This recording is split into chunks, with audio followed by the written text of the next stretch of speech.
कि नया भारत जो इंफ्रास्ट्रक्चर से युक्त है, सम्मान प्राप्त कर रहा है, सुरक्षा का एक बेहतर माहौल जिसने दुनिया के अंदर बनाया है, यह उनके उज्जवल भविष्य के लिए है। मोदी जी की इस परिकल्पना में उन्हें आगे आकर के बढ़ चढ़ करके भाग लेना चाहिए, लोकतंत्र को और मजबूत करना चाहिए। जो लोग अपनी हार से पस्त होकर के गुमराह करने का प्रयास कर रहे हैं, मुझे लगता है कि उनके बहकावे में ना आए, मतदान करें।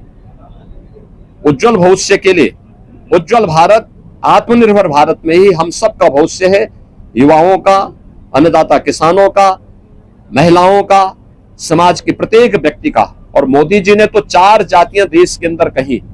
उन्होंने कहा देश के अंदर केवल 4 ही जाति है, उसमें से एक युवा है, एक महिला है, एक गरीब है, एक अन्नदाता है। इन 4 वर्ग को प्रतिनिधित्व करने के लिए मोदी जी ने देश के अंदर जो कार्य किए हैं उसको ध्यान में रखते हुए जनता जनार्दन उनको अपना पूरा आशीर्वाद देगी। धन्यवाद। जो अलायंस है आज वो एक रिव्यू मीटिंग कर रहा है, रिजल्ट्स आने से पहले ही आज पूरे दल बैठेंगे और साझा बातचीत ये वे अंतिम बार बैठेंगे, क्योंकि 4 के बाद ये जितने दल हैं उतने उसमें फाड़ होने वाले हैं। दोनों एक दूसरे के ऊपर दोषारोपण करेंगे, एक दूसरे को गाली देंगे। अच्छा है उससे पहले एक बार ठंडाई पी लें जिससे गाली गलौज कम हो। महाराज जी, अखिलेश यादव ने ट्वीट किया है और कहा है कि वोटर जो है सतर्क रहे, धांधली का आरोप लगाया है। देखिए, दोषारोपण किसी पे तो करना ही है। जिनको प्रदेश में 80 सीटों पर चुनाव लड़ने के लिए वोट जो है कैंडिडेट नहीं मिले, तो आज किसी पे तो लगाना था। ईवीएम पे यानी ईवीएम पे दोषारोपण करते करते थक चुके हैं। अब वह इस प्रकार का आरोप लगा रहे हैं। अरे यही प्रदेश है, लोकतंत्र का ऐसा माहौल मत उड़ाओ। यही प्रदेश है। कौन नहीं जानता है कि इनका लोकतंत्र में कोई निष्ठा नहीं है। ये हल्ला बोल के माध्यम से अराजकता पैदा करने वाले लोग हैं। माफिया सरगनाओं को, अराजक तत्वों को और आतंकवादियों को अपने गले का हार बनाने वाले लोग हैं। और ये लोग इस प्रकार की बातें करते हैं, बड़ी हास्यास्पद बातें होती है। चुनाव निष्पक्ष हैं। भारत निर्वाचन आयोग पूरी निष्पक्षता के साथ इलेक्शन करवा रहा है और इलेक्शन पूरी व्यवस्था भारत निर्वाचन आयोग के मार्गदर्शन और नेतृत्व में पूरे देश के अंदर चल रही है, प्रदेश में भी चल रही है। भारत निर्वाचन आयोग जहां पे कहीं भी कोई शिकायत मिलती है त्वरित एक्शन लेकर के कार्रवाई भी करती है। लेकिन समाजवादी पार्टी की चूंकि लोकतंत्र में निष्ठा नहीं है, बाबा साहब भीमराव अंबेडकर और उनके द्वारा बनाए गए संविधान का हमेशा इन्होंने अपमान किया है। दुर्दांत माफिया और आतंकवादियों को शागिर्द वाले लोग, इनसे लोकतंत्र की बात, इनके मुंह से ईमानदारी की बात, इनके मुंह से कोई कार्य शुचितापूर्ण तरीके से हो जाए, ये बहुत हास्यास्पद लगती है। और इसलिए जैसी करनी वैसी भरनी। धन्यवाद। लोकतंत्र का महापर्व लोकसभा चुनाव 2024 अंतिम चरण का चुनाव आज देश के 8 राज्यों के 57 सीटों पर हो रहा है, जिसमें उत्तर प्रदेश की 13 सीटों पर भी आज पूर्वी उत्तर प्रदेश में मतदान हो रहा है। पिछले 2.5 महीने से अधिक समय से जो देश के अंदर आम जन की आकांक्षाओं को पूरा करने के लिए जनता जनार्दन की जो अपेक्षा थी उसके अनुरूप विभिन्न राजनीतिक दलों ने जनता जनार्दन के सामने अपने अपने मुद्दे रखे, अपनी सरकारों के समय के कार्य और कारनामों को रखे आज अंतिम चरण में 8 राज्यों के 57 सीटों पर मतदान हो रहा है। उत्तर प्रदेश की भी इन 13 सीटों पर, जो हमारी पूर्वी उत्तर प्रदेश में महाराजगंज, गोरखपुर, कुशीनगर, देवरिया, सलेमपुर, बलिया, घोसी, गाजीपुर, वाराणसी, चंदौली, मिर्जापुर, रावड़सगंज, ये सभी सीट्स हैं। इन सब पे इलेक्शन प्रारंभ हो चुका है।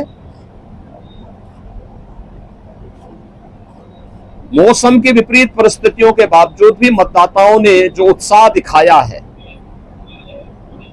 मैं सबसे पहले उन सभी मतदाताओं के प्रति हृदय से आभार व्यक्त करता हूं जिन्होंने लोकतंत्र के प्रति अपनी आस्था को व्यक्त करते हुए भीषण गर्मी में, टेम्परेचर इस समय 50 डिग्री के आसपास जा रहा है, जो संभवतः कई वर्षों के बाद और कई दशकों के बाद इस प्रकार की स्थिति हम सबको देखने को मिल रही है।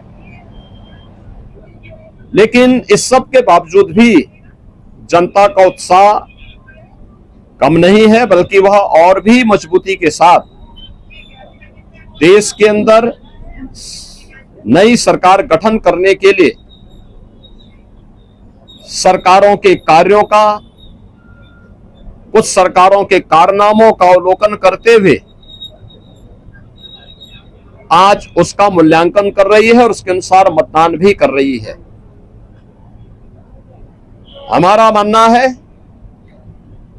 कि देश के अंदर जो समर्थन प्राप्त हो रहा है उसको ध्यान में रखते हुए हम कह सकते हैं कि 4 जून को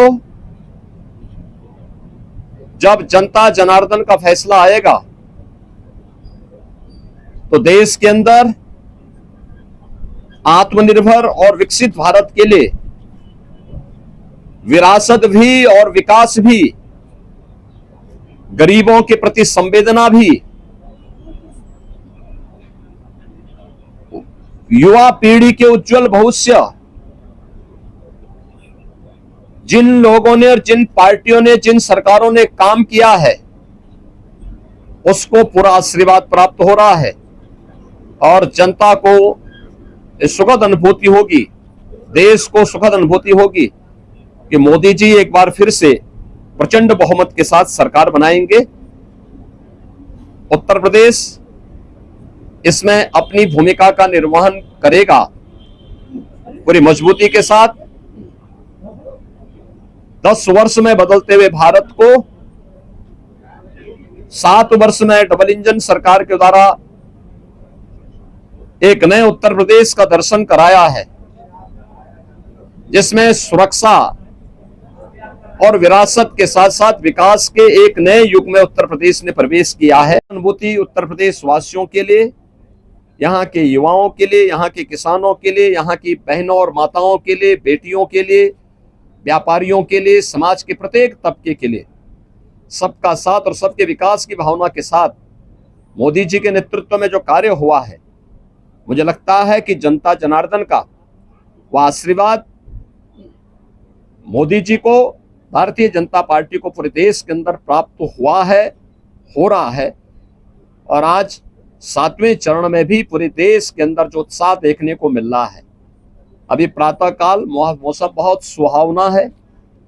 इस सुहावने मौसम का आनंद लेकर के मैं मतदाताओं से अपील करूंगा कि हमें अब जाति, मत और मजहब से ऊपर उठ करके अपने देश के उज्जवल भविष्य के लिए एक आत्मनिर्भर और विकसित भारत की जिस संकल्पना को मोदी जी ने आजादी के अमृत महोत्सव वर्ष में देशवासियों को दिया है, उसको साकार करने का समय आ गया है, जिससे भारत आज जो देश की सबसे बड़ी, दुनिया की सबसे बड़ी उभरती हुई अर्थव्यवस्था है, यह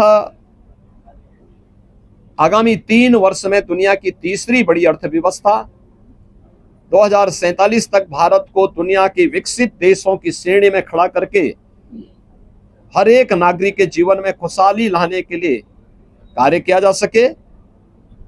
जनता जनार्दन का आशीर्वाद इस दृष्टि आज भारतीय जनता पार्टी को प्राप्त हो रहा है और हमें पूरा विश्वास है कि 4 जून को फिर एक बार मोदी सरकार प्रचंड बहुमत के साथ आकर के आत्मनिर्भर और विकसित भारत की संकल्पना को साकार करने का कार्य करेगी।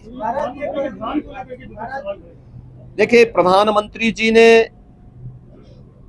अपने 2.5-3 महीने के व्यस्त दिनचर्या में से कुछ समय, यद्यपि उनका पूरा जीवन भारत माता के लिए समर्पित है, बिना रुके, बिना डिगे, बिना झुके उन्होंने 10 वर्षों से भारत की सेवा की है और देश के हित को सर्वोपरि मानते हुए दुनिया के अंदर भारत का सम्मान बढ़ाया है।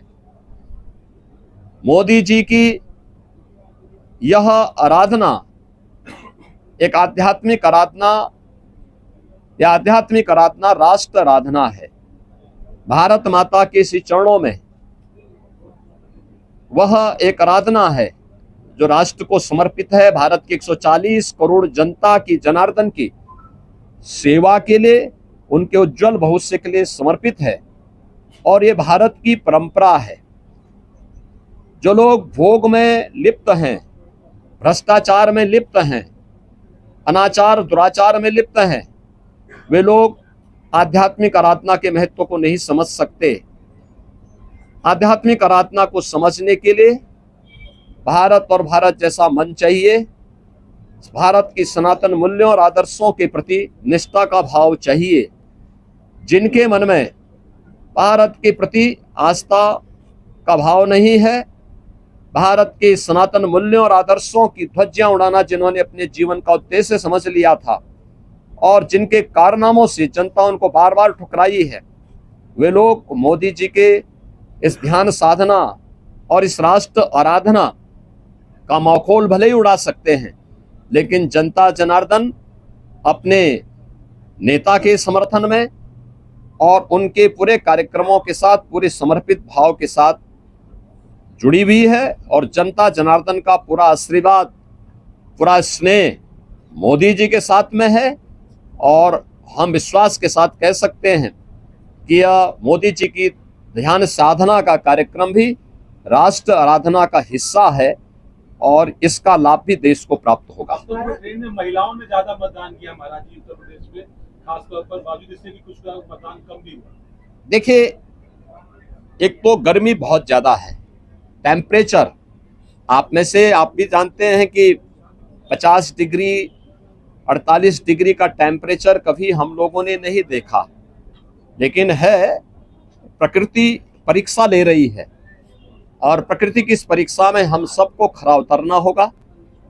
जनता जनार्दन को अपने आप को साबित करना होगा कि अग्नि परीक्षा के इस दौर में हम लोकतंत्र को और पुष्ट करेंगे, मजबूत करेंगे।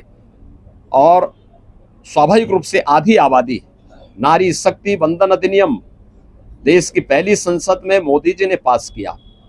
बेटी बचाओ बेटी पढ़ाओ और मातृवंदना योजना से लेकर के नारी शक्ति वंदन अधिनियम और बेटियों की सुरक्षा से लेकर के समृद्धि तक के जो कार्यक्रम चले हैं, आधी आबादी का पूरा आशीर्वाद मोदी जी के साथ में है।